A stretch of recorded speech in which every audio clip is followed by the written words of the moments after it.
Welcome to the Dead Bedroom Revival Podcast. My name is Kuri, your host, and I'm excited to be making this episode. Yesterday, I published an episode that was to do with why or what you should do if she asks for a divorce. And I listened back to it, and I must have listened to it at least 3 or 4 times, and I was just not happy with it. There were nuggets of good information, but it was all scattered, and there was a lot of fluff in between. So I had to take it off and I had to take it down. And this time I'm going to try and make it short, but at the same time, try and condense those bits of information that can help you in this situation. So if you find yourself in the place where she's come to you and then said to you, this is what's going to happen, I'm going to go and have a divorce or get a lawyer and, for us to have a divorce, and you're now stuck, you don't really know what to do. Usually when this happens, women don't take this decision very lightly, and the funny thing about it is that majority of the time, there's a stat about it, over 80% of divorces are initiated by women. Some people might argue and say it's hypergamy, and they might say, but usually I think there's this sort of female empowerment thing where, they call them boss women, or they can do things without a man and so on. But we usually, as human beings, we've always operated much better as a team, as part of a team, as part of a group, or part of a tribe. So all this information is not very good information, especially when there's children involved and children that are dependent on you. Again, there's also something that is to be said about that. Now, if you are both miserable and there is no way of you guys are turning this position, then you just let it go. But if you don't want this to end, and you want the relationship to end, there's certainly certain things that you can do. But then let me just first focus on what would cause the relationship to get to this point. Most of the time, you have to look at it like an elastic band with your relationship.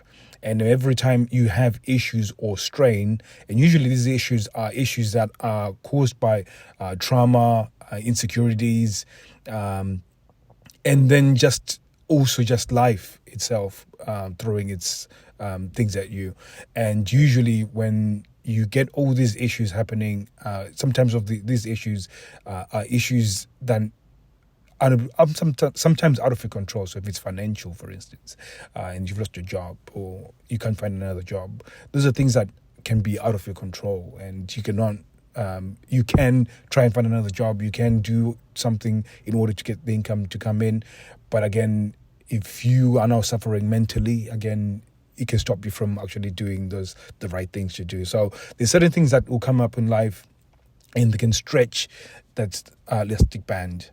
But if you understand what's going on, there's things that you can do in order to resolve the issue. And by resolving the issue, you release the tension on the elastic band, then it goes to its natural state. Now, within a relationship, if you have issues and then you've got tension on that elastic band, and then you don't realize that that's what's happening, and then you continue having more issues, and then you continue stretching, the elastic band has got a position which is called the elastic, or the point where it loses its elasticity. Oh my God, let's try and say that again.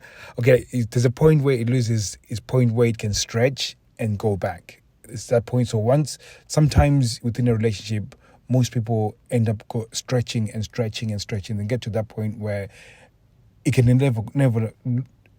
never go back to the way it was. And sometimes it can actually end up snapping. And this is the point where you find yourself within this relationship.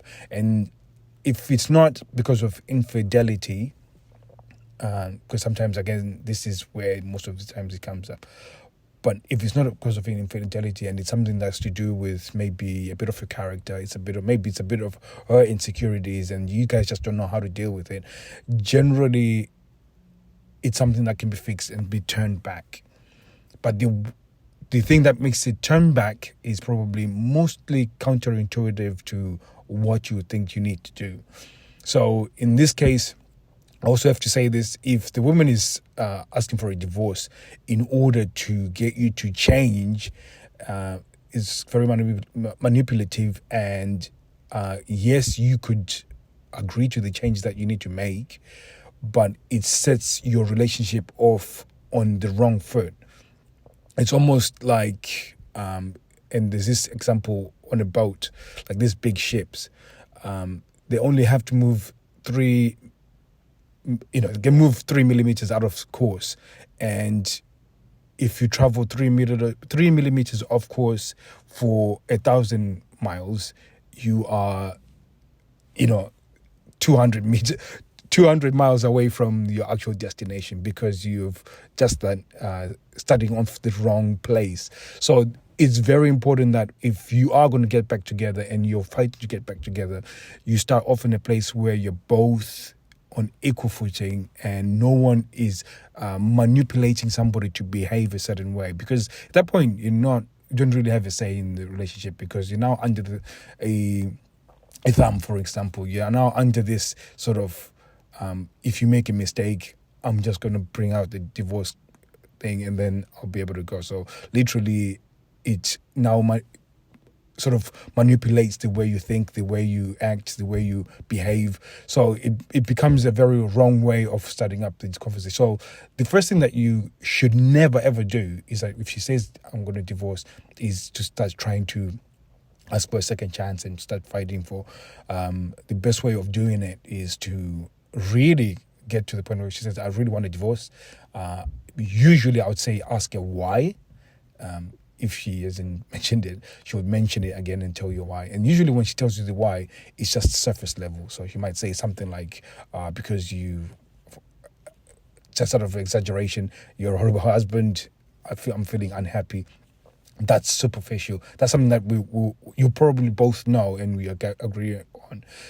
Then I would ask her a second why. Like, so why is it that you think that I'm a horrible husband and why you're unhappy?